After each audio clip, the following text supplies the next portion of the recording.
Troubleshooting in Linux. In this video, we're going to continue to talk about troubleshooting in your Linux system. And the aim of this particular video is to familiarize you with more tools and commands that are central to troubleshooting problems. We're also going to look at some classic or common problems that people come across in Linux and walk you through troubleshooting those from beginning to end. So let's get started. We're going to start this troubleshooting video by talking about useful commands, and some of these you might have already seen before, but this will give you a chance to brush up on them and also see them in the context of troubleshooting. And we'll examine log files with some of these commands, look at some errors in log files, learn how to track them down, talk about boot problems and how to boot off of an emergency recovery disk, and then also just talk about some common or classic problems in Linux that people always run across, and how to recognize these problems and how to solve them from beginning to end. Okay, so let's move back out to the Linux screen and get started on this. The first command that I want to talk about in this useful commands for troubleshooting is the find command. Now, the find command, what it does is it finds a file on your system either by name or modification date or owner of the file, things like that. Okay, so what we're going to do here is we're going to use the find command to look for some files in our system. Let me switch over to be the super user here so that we can actually find the files, because we have to have access permissions to the directories to be able to find files in those directories. Okay, so the most basic form of the find command is you give it a directory to start looking in. So I'm going to just say the / directory. So I'm looking on my whole system, and this says look in the root directory and every other directory below it. So this is going to look in the whole entire system for a file. And the most basic way to use find is to use the name qualifier minus name, and then what you do is you give the name of the file that you're looking for. Now, if you know the exact name of the file, you can type it in. You can also use wildcards like we've seen before, and you can use them here. And this would say something like, find all the files on the system that end in .local. They can start with anything, right? That's what the star says. But they have to end in .local. Okay, so if we do this and hit enter here, hopefully it doesn't scroll off the screen on me. And yeah, so there's about 10 answers here. And you know, these are all the files on the system that end in .local. Now you could narrow down your search. You could say, okay, I just want the stuff in the etc directory, and you could do it that way, and then that'll find stuff in the etc directory and below it. Okay, so that's how you can use find in sort of the most basic way. Now let's look how to use it with like modification times and user IDs, stuff like that. Let's look at the man page for find to see how we use these more advanced options. I'm going to page down here with the space bar to get down to the test section. Here we go. So there's some discussion here about numeric arguments. Let's hold off on that for a second. Instead, let's look at a class of options that we can use with find here. So we have A-min, we have A-newer, and A-time. Well, A-min and A-time both take a numeric argument. You just give a number with them. So the A here stands for access. So if I say find minus A-min 5, that's going to find the files that were accessed 5 minutes ago. All right? But when I specify that 5, just plain, I just put minus A-min 5, it's going to find files that were accessed exactly n minutes ago. See, if I specify the number plain, it's using it as an exact number. Right? But if I want to find files that were accessed, more recently than 5 minutes ago, then I can use a minus sign in front of that 5. So if I said minus A-min minus 5, that would find files that were accessed less than 5 minutes ago. And if I put a plus sign in front of that 5, that would find files that were accessed greater than 5 minutes ago. So personally, I use the plus and the minus option. That's all I ever use. I never really use this exact option. I don't, how would I know when the file was last accessed exactly? All right, but it is a way to narrow things down more. If you try it once with 5 minutes, then you try it again with 6, and try it again with 7 to see what was accessed exactly 7 minutes ago, maybe that would be useful for you in certain circumstances. I definitely use these two way more often. So that's for file access, the A-min and the A-time. If we page down again with the space bar, another one that I use a lot is the M-min and M-time, and this has to do with a file being modified.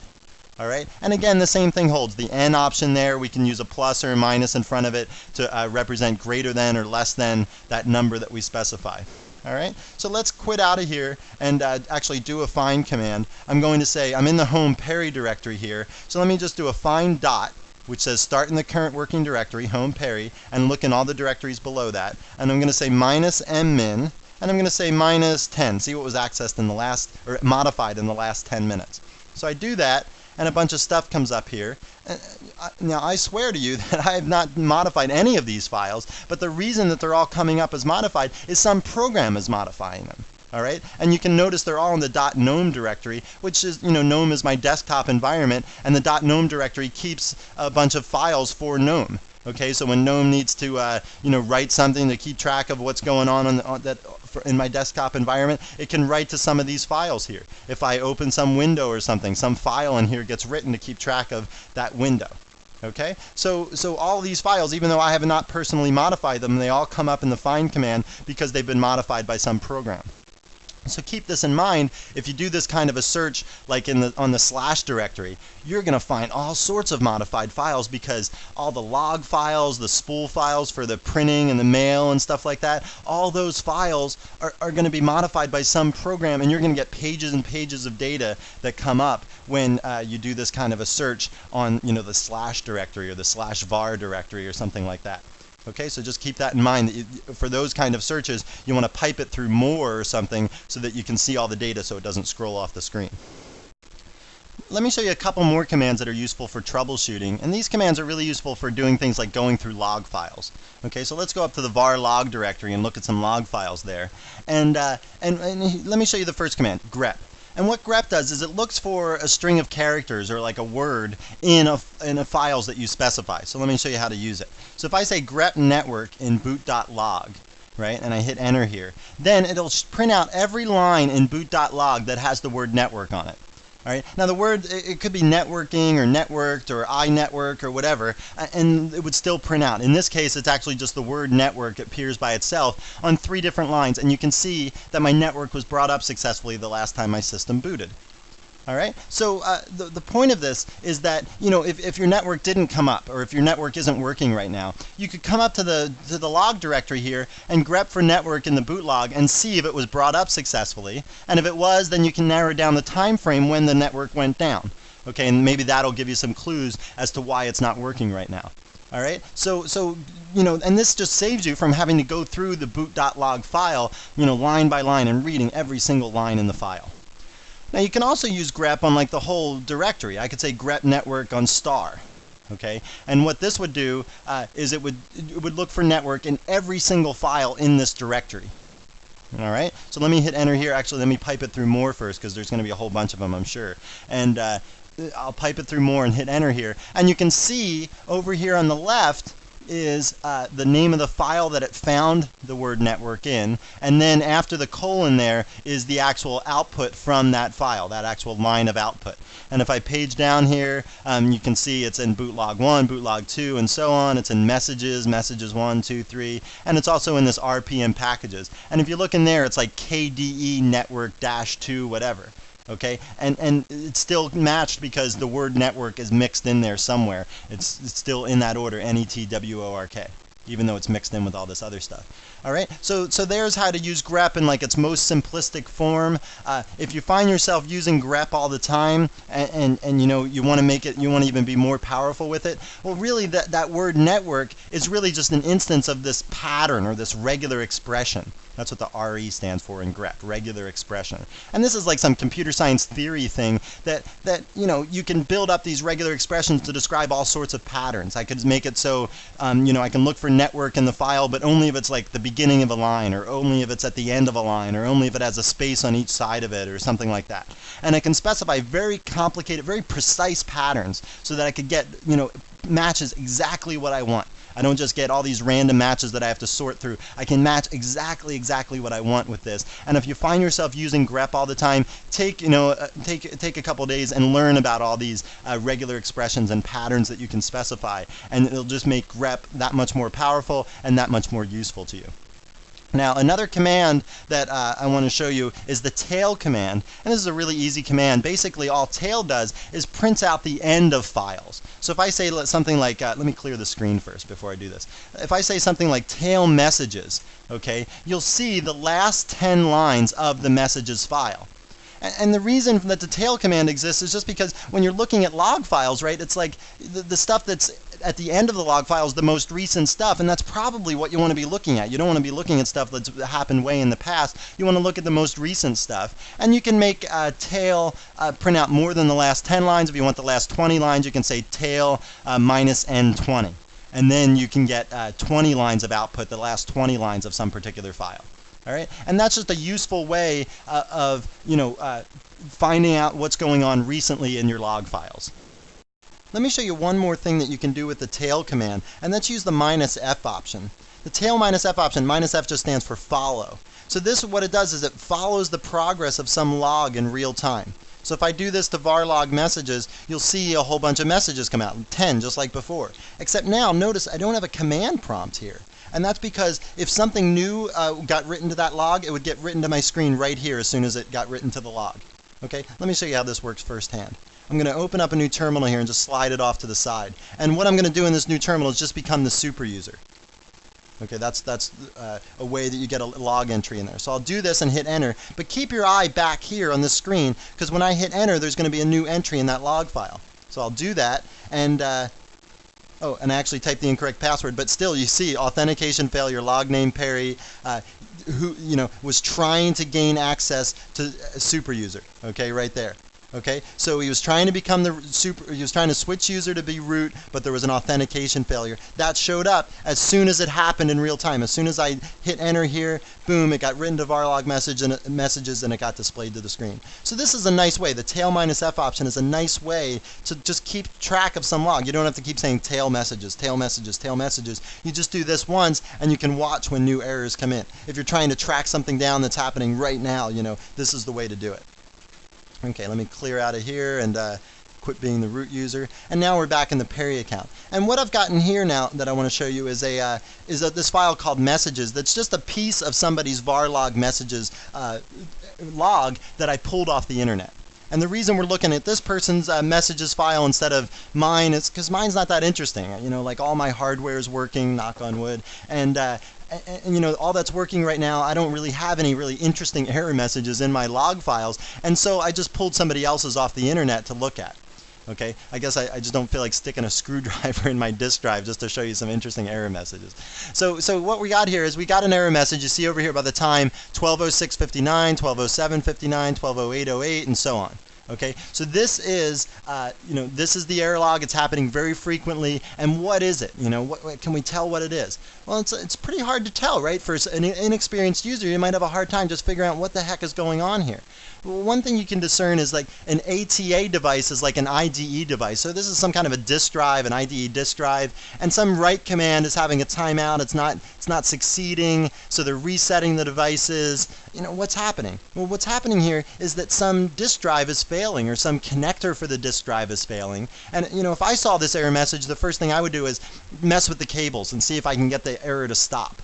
So maybe I would, tail the messages file, do the tail -F on varlog messages, and see if I can hold the cables in if I think something's loose. Maybe I can hold it in and say I hold it in for like 3 minutes and no errors come up in the 3 minutes that I'm holding it. Well, then that would tell me that there's some kind of a bad connector or a bad cable involved, and I would just work to replace that or get a new plug for it or whatever. Okay, but if I hold it in or I mess with the cables and the errors keep coming up at once a minute or whatever they're coming up at now, then I know that it's really the disk drive that's failing, and I would be on the phone ordering a new disk drive and backing up all my important data that hasn't been backed up yet. Okay, so this is some error message. It's kind of a classic one. The problem here is that an inexperienced user wouldn't necessarily know this, and that's where you should use, the user groups, post to the news groups and say, hey, here's a little piece of my messages log file. I don't know what's going on. Can somebody tell me? And somebody out there will tell you what's going on. Just provide them with enough information. Make sure you tell them what version of Linux you're running, like whether it's Red Hat or Mandrake, and also what version you're running, and what your messages file is, and try and give them some background that you think might be relevant, and people will be out there to help you out. Now let's talk about what you need to do if your system doesn't boot up. Okay, first let's talk about how to understand what's wrong with your system, and then we'll talk about how to recover from that. All right, so the first thing that I want to do is just show you, the LILO error codes, and you can find these all over the place. I'll just search in Google. I found them a little while ago. I search for LILO error codes or something like that. Okay, now if we search for LILO error codes, here's the first page, LILO boot error codes, and basically what LILO boot error codes are is it's like some piece of the LILO loader. Okay, so when LILO loads itself, it displays the word LILO, and each letter is printed after some action has taken place. Okay, so if the whole word fails to print, then something is wrong in the process. All right, so here's a summary of this. If nothing gets outputted, that means no part of Lilo has been loaded. If just the L has been output, that means the first stage has been loaded, but it can't load the second stage of the bootloader. Okay. Now sometimes there's a 2-digit error code here to indicate the type of problems, and usually this indicates a media failure, which just means like your disk isn't working, something's wrong with your disk, or a geometry mismatch. And what that means is like the disk just is laid out differently than the system is expecting. Maybe the disk was on some different system and you like took it out of one system and you tried to use it on a different system, and that can cause problems, these geometry mismatch problems. You can also see here LI means the first stage was able to load the second stage, but it failed to execute it. Again, geometry mismatch, or moving the boot/boot.b file, okay, without running the map installer. I'll get to that in a minute. Then there's LIL question mark, LIL minus, and then finally Lilo, which says everything's been loaded successfully. So depending on what you're doing here, like all these LI, LIL, LIL question mark, all of these files, or all these descriptions here, basically what they have to do with is that you changed something or you moved some file. Okay, and Lilo does not automatically recover data from changed configuration files. It doesn't look at those configuration files when it starts up. Remember, we were talking before that when you restart a program, it reads its configuration files. Lilo doesn't do that. To get Lilo to take those changes, to read those changes, you have to run the Lilo command, LILO. You run that command, and then you can make those changes permanent. All right, so Lilo does not read lilo.conf every time it starts up, and instead you've got to run it explicitly before you shut down your system. Okay, and that's a big issue with Lilo. But the bad part of that is, right, it's a tough error to recover from. It's not that tough, but you have to be prepared for it to boot your system without using Lilo. So let's get to that now. So let me explain to you how to boot without Lilo. If Lilo is the only problem, like you've moved some files around and you changed some configurations and Lilo is not working anymore, then what you can do is you can boot with an alternative program like loadlin. Now loadlin runs under DOS, but it can also boot Linux. So what you need to run loadlin, or to get it to boot your Linux image, is you need a DOS boot floppy. You need a copy of loadlin.exe, and you need a copy of your Linux kernel. Typically that's called vmlinez, and it's in your /boot directory. So you get all this on a floppy, okay? And then what you can do is you boot DOS, and then you run loadlin, you give the name of your kernel, vmlinez, and then you give the root directory on your hard disk. Okay, the device that holds the root directory. So here I've said root equals dev sda1, maybe it's hda3 on your machine, whatever it is, whatever holds the root partition there, you give that device. And now what's going to happen is this kernel image is going to be running, and this root file system is what it's going to use to, for all of its configuration settings and so on. Once you have access to this now, what you can do is you can go in and make the changes that to Lilo that you need to. You make the changes to lilo.conf, or you move the files around to where they should be, or whatever you need to do. And then when you shut down and reboot, Lilo should kick in and work correctly if you did everything right here. Okay, so this is your way to get in, get a copy of Linux running, and get access to your system again. Now, like I said, this works great if Lilo's the issue. But if your disk is corrupted or something like that, you need to take more extreme measures. You need to have an emergency boot disk around. And you should always have one of these around anyway. A lot of times these come with your distribution. Depending on the distribution of Linux that you got, you might have an emergency boot disk as part of it. You can certainly download emergency boot disks off the web. If you go to www.linux.org/dist for distribution, you can find all sorts of distributions in there. If you search for minimalist, they have this little search criteria there. If you search for minimalist distributions, you'll see a whole bunch of distributions that like fit on a floppy or two, and basically you can get those to boot up Linux and supply all the necessary stuff that you need to boot Linux, and then also recover your recover your disk. If your disk is corrupted, you can get some tools working on that to make it so that you can actually boot your system off the hard disk again. Noteworthy in this whole bunch of minimalist distributions is the one that's Tom's root boot disk. It's just Tom's RTBT. So this is Tom's root boot disk, has all sorts of stuff on it. Basically the tools that you want on an emergency disk are things like drivers, a text editor like VI because it's really small, F-disk so that you can look at disk problems and repair things, stuff like that. Okay, so these kinds of tools, all sorts of other stuff too you might want on there. Maybe you want something like network software if you're going to restore your system from a networked backup. If it's on some other machine, then maybe you need some network software on there. And you can build your own emergency disk if you have some customized thing, and there's websites out there on how to do that. On linux.org there's discussions on how to build your own emergency disk if you have specific needs. But typically one of the ones that are already out there, like Tom's root boot disk, will do the job for you. And basically what you're doing here is Tom's root boot disk has the root partition on it, and it's also bootable. So you put that disk in, you turn your computer on, it'll boot off that. It's got the root partition, it's got some basic tools so that you can recover your Linux system. A more common day-to-day task for system administrators is dealing with user problems and troubleshooting those kinds of problems.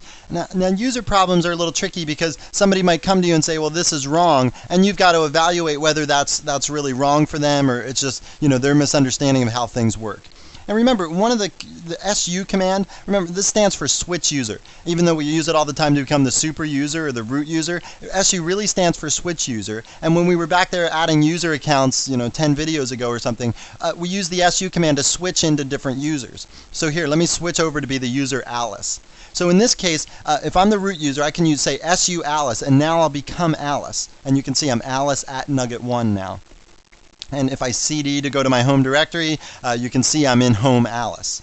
Okay, so I'm going to be working now with all the permissions of Alice, and if Alice had some problem accessing some file that she thought she should be able to access, you can switch over and try to access that file. And if you could access it and she couldn't, then you could say, oh, well, there's some, you don't know how to do it, here's how you do it, and teach her how to do it. Or, if you can't access it either, then it's some valid complaint that she's got and you can investigate that. But at least you've narrowed down whether it's actually something that's set up with wrong permissions or it's just her lack of understanding on how things work. All right, and so that's a powerful way to switch over to be a different user if it's some problem they have like with permissions or something. If it's some problem they have with, say, like they can't log in. Well, then, you've got to give Alice the chance to log in. Give her the chance to log in on your computer if you've got the chance to do that. And if she can log in on yours but she can't log in on her computer on her desk, then you've narrowed things down already, right? You can say, okay, well, it's something on that computer. Maybe, some key on the keyboard is sticking. Maybe the caps lock key is on, and so, Linux passwords are case sensitive, right? And if the caps lock key got stuck on, then she's not going to be able to type her password in that way because the passwords are case sensitive. Okay, so those kinds of issues, you just narrow things down, you investigate, and you say, okay, what is the cause of this? What is not the cause of this? And once you can narrow some things out or rule some things out, then you've narrowed down the problem and you can find out the cause of it much easier. Another common problem that people have in Linux is with printing. And it's not that printing's that hard, it's just that it's different from other operating systems. Like on the Macintosh or on the Windows machines, you go under the File menu in some application, and down here somewhere there's a print option, and you click on that, and it prints the file that you're working on. Well, Linux doesn't work like that, right? Linux has the LPR command, and some applications actually do have that print button, but even some of those applications that have a print button, when you click on it, a little dialog box comes up and says, what's the command you want me to use to print? Right? And then you have to type in the print command anyway, like LPR. Maybe you have to give the -P option and name the printer as well. Okay, so here's how I would name the HP1 printer for the LPR option, and I might have to do that in some dialog box even if there is a print button in that application. All right, so typically you have to use the LPR command, and LPR definitely prints text, it prints PostScript just fine.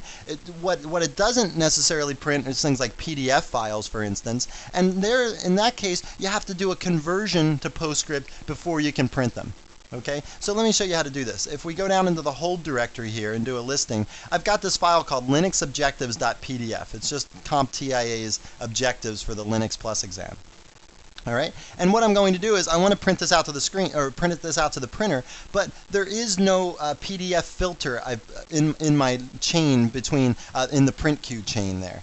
Okay, so there is no PDF filter, so I've got to convert this to PostScript first. And the way that I can do that is with this utility called PDF to PS. So this will convert PDF files to PostScript files. And what I do here is I give the one file, and then I convert it to PostScript. So I say linuxobjectives.pdf to linuxobjectives.ps. I do that, it takes a couple seconds, I do a listing, and there's my linuxobjectives.ps file. And now I can print that out to the printer just as the PS file, and it's going to print out much nicer than the PDF file. Okay, so you can make up little scripts to do this if you want, to do these conversions, whatever works for you. Basically, the idea is you have to get it into PostScript format, or you've got to put some kind of special filter in the path there to the printer that takes care of PDF files and converts them to PostScript. Now what I want to do is take you through a troubleshooting example just from beginning to end. Okay, so here's an example that comes up sometimes. You're the system administrator, and you've mounted a CD-ROM for some people to use, and now you've got another CD-ROM that you want to mount for you or for somebody else to use. And so you go to unmount the old one, and so you remember you can unmount it with the umount command that we've learned before. And you can unmount it by either specifying the device, like /dev/CD-ROM, or you can unmount it by specifying the mount point.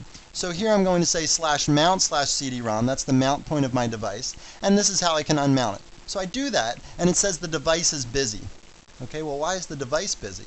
Well, maybe the device is busy because somebody's using a file there. Okay, so you could shoot an email out to everybody and say, hey, is anybody using this? And people write back, no, I haven't used that. You know, it's been an hour since I've used that. And so now you have to find out, well, wait, somebody's using it, right? Something's going on. And so you don't want to have to go around to every single person's machine and look and see if they're using some file there. So instead, what you can do is you can use the lsof command. Okay, the lsof command lists open files. That's what it stands for, list open files. And this will list open files in the whole system. So if I just do lsof and I pipe it through more, you're going to see just how many open files there are on the system. Okay, let me hit spacebar to page down here, and I'm just going to hit, I mean, there's hundreds of these, right? You don't want to have to go through every single one of these files and read each line by line, and see if one of them has to do with the CD-ROM, right? So let's use, instead of doing that, let's use lsof, and instead of piping it through more, let's pipe it through a grep statement that we've now brushed up on. And this grep statement can look through that whole output list for some particular word, like CD-ROM. Okay, so I'm going to say lsof, pipe that through a grep for CD-ROM. Now every line of the output of lsof that had the word CD-ROM in it is going to display on the screen. So we do that, and here's the answer to our question. Okay, it says the bash shell is using it, the process ID is 12052, the owner is Perry, and the current working directory there is mount CD-ROM. Okay, so this is telling us exactly what it is. It tells us that Perry's the culprit, there's the process ID, and he's in the mount CD-ROM directory. Actually, you know, all that Perry's doing here is that he's just sitting in that directory. He doesn't have any open files. He's just CD'd into mount CD-ROM, did his work, and then just left a shell window there. You know, minimized the window or put it in the background or something. And he's not really even doing anything. The point here is that even if you're CD'd into that directory, even if you're just in the mount CD-ROM directory doing nothing, really what's happening is the bash shell has the mount CD-ROM directory open, and so the operating system will not let you unmount that device. Okay, so you have two options here. One, you could go to Perry and say, hey, you know, get out of that directory, I need to unmount it. Or you could just go ahead and kill this process ID, 12052. If you were in a real rush or it was some emergency or something, you could just do a kill -9 on 12052 and get rid of this thing. I'll just do it that way, just for the heck of it. So we'll do it like this. And now we do that same lsof again. We don't get anything. And now when I go to unmount my CD-ROM, which I'll unmount this time by the device name, I'll do it that way, and now it's unmounted. Okay, so there was our little example using lsof in combination with grep. We were able to see what open files were on the system, and that allowed us to figure out what open files there were, get rid of those open files, and then we could unmount our CD. well, it's time to wrap up another nugget. This was our second troubleshooting nugget. We'll do one more on networking and some other miscellaneous issues. In this one, we talked about some useful commands for troubleshooting like find and grep. We talked about the tail command, and we talked about these in the context of examining log files. Then we moved on and talked about boot problems, how to boot without Lilo, like using loadlin. We also talked about emergency recover disks a little bit, and you should definitely have one of these emergency recover disks ready, because you never know when something's going to go wrong on your system. And then just some common problems, user issues, logging in, permission problems, mount, unmount problems, that kind of stuff. And we just tried to give you a little example of these, and just to give you a feel for what kind of problems you're going to run across as a system administrator. Well, I hope you found this nugget informative, and thanks again for viewing.